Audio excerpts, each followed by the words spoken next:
Magandang araw sa inyong lahat. Ako po pala si Binibining May Ann Tolentino. Narito ako upang magbigay diin sa isang bagay na hindi dapat natin kalimutan. Ang pagpapahalagang pampanitikan. Alam niyo ba na isang tula o kwento ay maaaring magmulat sa ating damdamin at magpalakas sa atin? Dahil sa totoo lang, noong una, hindi ko talaga gaanong pinapansin ang mga tula, kwento o nobelang itinuturo sa klase. Akala ko puro pagmememorya lang sa pangalan ng may akda at petsa ng pagkakatala. Pero habang lumalalim ang pag-aaral, unti-unti kong naiintindihan na hindi lang pala ito basta kwento.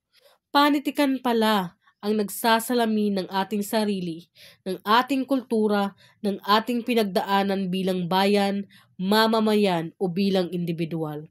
Sa mundong mabilis ang takbo, tila napag-iwanan na natin ang mga pagbasa ng tula, kwento at ng dula.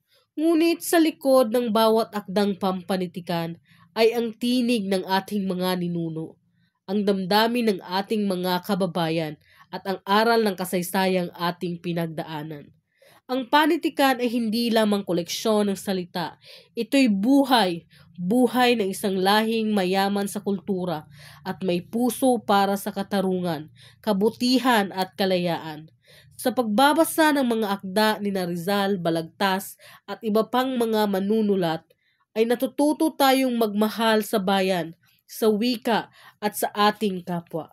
Kapag binasa natin ang mga nobela o mga tulang pampanitikan, gaya na lamang ng Florante at Laura at isang ibong mandaragit, hindi lang tayo bumabalik sa nakaraan, para rin tayong lumalakad sa sapatos ng ibang tao na naiipit sa problema, nangangarap ng pag-asa o lumalaban para sa prinsipyo. Dito ko nakita kung gaano kahalaga ang panitikan. Ito ang boses o tinig ng hindi naririnig. Ito ang paraan para maalala natin ang kasaysayan, para mapukaw ang damdamin, at upang mas mapalalim ang pag-unawa natin sa mundo. Bilang isang mamamayan sa ating bayan, minsan naisip ko, sa dami ng distraction ngayon tulad ng social media, video games at kung ano-ano pa, ang tanong, may halaga o pakialam pa ba ang mga kabataan sa panitikan?